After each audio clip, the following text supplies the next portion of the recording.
Hello friends, welcome back to my channel Nayan Mishra official.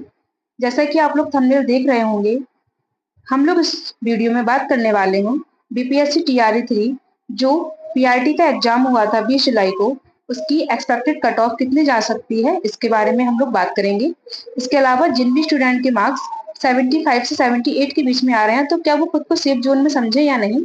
Other state की female किस में count होने वाली है, यूआर मेल में या यूआर फीमेल में, इसके बारे में भी हम लोग बात करेंगे। और एंड में हम लोग बात करते हैं कि रिजल्ट कब तक आएगा।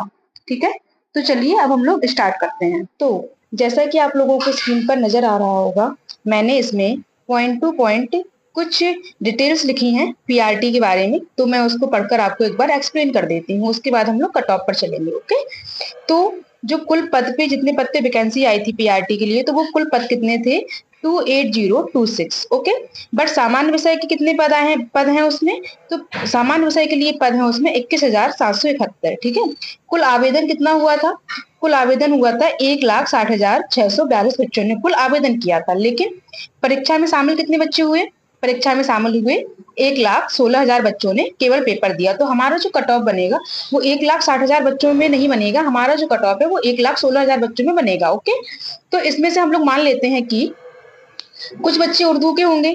ठीक है, तो उर्दू वाले बच्चे अगर हम लोग मान लेते हैं कि 16,000 से 20,000 के समथिंग उर्दू के बच्चों ने पेपर दिया होगा। ओके, तो सामान्य कैटेगरी, अब सामान्य कैटेगरी में कौन कौन बच्चे आ जाते हैं, जो बिहार के सामान्य कैटेगरी में आ रहे हैं और जो अदर स्टेट के बच्चे हैं वो सब किस में काउंट होंगे, वो यूआर में काउंट होंगे। ठीक है, तो वो टोटल स्टूडेंट कितने हो जाते हैं, वो टोटल स्टूडेंट हो जाते हैं 91,000।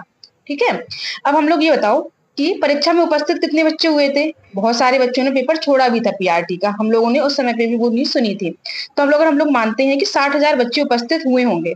ठीक है, 60,000 बच्चे उपस्थित हुए होंगे केवल सामान्य से, सामान्य कैटेगरी से। ओके, बाकी जो उसके अलावा जो स्टूडेंट है वो उनके आरक्षित सीटें जो होंगी ना उससे भी संबंधित होंगे कुछ स्टूडेंट। ठीक है, अब रोस्टर जो था, हम सबको पता है कि सरकार ने एक रोस्टर, पहले जो हम लोगों का जब नोटिफिकेशन आया था तो उस टाइम पे जो रोस्टर जारी हुआ था वो 65% पर रोस्टर जारी हुआ था। ठीक है, लेकिन पटना हाईकोर्ट के ऑर्डर के बाद अब वो 50% रोस्टर पे हमारा रिजल्ट आएगा।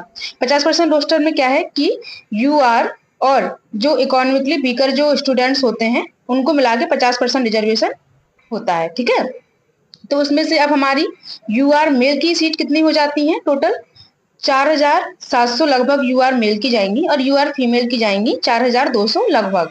ठीक है, इससे ज्यादा भी हो सकती है, इससे ज्यादा ही होंगी, इससे कम होने के चांस तो बहुत कम ही है। ओके, मैंने सिर्फ यहाँ पे यूआर मेल और फीमेल की ही लिखी है। तो चलिए अब बात करते हैं कट ऑफ की। ठीक है, तो आप लोगों के स्क्रीन पर दिख रहा होगा, मैंने साइड में कैटेगरीज लिख रखी है, ऊपर मैंने मेल और फीमेल लिख रखा है। ठीक है, सबसे पहली बात कि ये संभावित कट ऑफ है, इससे 1-2 नंबर कट ऑफ ऊपर भी जा सकता है और 1-2 नंबर कट ऑफ नीचे ही जा सकता है। ठीक है, बट रहेगा इसी के आसपास। ठीक है, तो अगर आप यूआर मेल से हैं और आपके नंबर 78 +- 2 आ रहे हैं तो आप खुद को सेफ मान सकते हैं। ओके, सेफ मान सकते हैं अगर आपके 78 +- 2 हो रहे हैं, और यदि आप यूआर फीमेल में हैं और अगर आपके 74 +- 2 आ रहे हैं तो आप खुद को सेफ जोन में मान सकते हैं।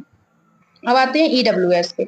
ईडब्ल्यूएस पे यदि आपके, हाँ, अगर आपके 68 +- 2 आ रहे हैं यूआर सॉरी ईडब्ल्यूएस मेल में तो आप खुद को सेफ मान सकते हैं, और यदि आप ईडब्ल्यूएस फीमेल में हैं और आपके 60 +- 2 नंबर हो रहे हैं तो आप खुद को सेफ जोन में मानकर चल सकती हैं। ओके, यदि आप बीसी कैटेगरी में हैं और आपके मार्क्स आ रहे हैं 70 +- 2 तो आप खुद को सेफ जोन में मान सकते हैं अगर आप मेल हैं बीसी से, और यदि आप बीसी से फीमेल हैं अगर आपके नंबर 62 +- 2 आ रहे हैं तो आप अपने आप को सेफ जोन में मान सकती हैं।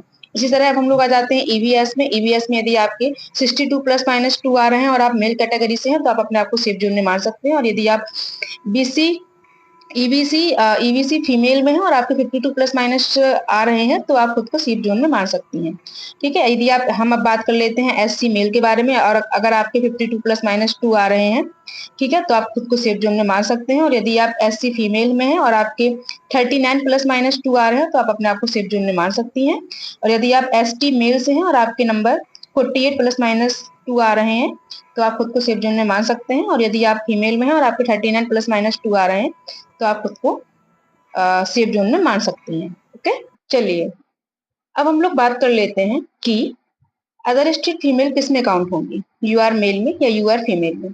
कुछ यूट्यूबर्स हैं जो बोल रहे हैं कि इस बार जो अदर स्टेट फीमेल है वो यू आर मेल में काउंट होंगी, और कुछ यूट्यूबर्स हैं जो बोल रहे हैं कि other state female you are female में ही काउंट होंगी।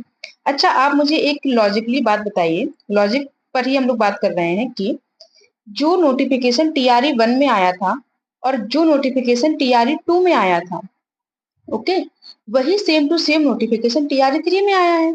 ठीक है, तो ये बताइए, जो सिलेक्शन प्रोसेस टीआरई 1 में रही है, जो सिलेक्शन की प्रोसेस टीआरई 2 में रही है, तो वही सेम टू सेम सिलेक्शन की प्रोसेस तो टीआरई 3 में भी रहेगी ना। अगर टीआरई 1 में you are female, other state की जो फीमेल है वो यू आर फीमेल में काउंट हुई है, तो अब हमारी टीआरई 3 में क्यों नहीं होगी काउंट। टीआरई 3 में भी तो अदर स्टेट की जो फीमेल है वो यू आर फीमेल में काउंट होंगी, इसमें तो कोई बहस वाली बात ही नहीं थी। लेकिन अब मैं इतना ही कहना चाहती हूँ कि इस चीज पे बहस, मुझे लगता है कि टेंशन लेने से कुछ होगा नहीं। आप लोगों को खुद से इस चीज को सोचना चाहिए कि जब दो दो परीक्षाएं हो चुकी हैं, जिस सिलेक्शन प्रोसेस को उन्होंने 2 परीक्षाओं में रखा है, तो वही वो तीसरी परीक्षा में भी वही करेंगे। ठीक है, चलिए अब हम लोग बात कर लेते हैं कि रिजल्ट कब तक आएगा। ठीक, तो जहां तक रिजल्ट की बात है, तो मुझे ऐसा लगता है कि अब हमारा जो रिजल्ट है बीपीएससी टीआरई 3 का, वो 10 नवंबर के बाद ही आएगा। ठीक है, वो भी तब जब 25 से लेके 31 अक्टूबर के बीच में यदि हेडमास्टर का रिजल्ट जारी हो जाता है, उसके बाद हम ये आशा रख सकते हैं, होप रख सकते हैं कि हमारा रिजल्ट 10 नवंबर के बाद कभी भी आ सकता है। मैं पीआरटी की बात कर रही हूँ, ओके। उससे पहले रिजल्ट आ जाए, इसकी संभावना तो ये समझ लीजिए 0 हो चुकी है। जिस तरह से बीपीएससी आयोग काम कर रहा है, अभी तक रोस्टर भी हम लोगों के समक्ष नहीं आ पाया है, तो मुझे तो ऐसा लगता है कि अब जो रिजल्ट है वो 10 नवंबर के बाद ही आने के उसके चांस ज्यादा हैं। तो आप लोग अपनी पढ़ाई करते रहिए आगे की कंटिन्यू, और अगर आप लोगों को मेरा ये वीडियो पसंद आया हो तो please like the video and subscribe my channel.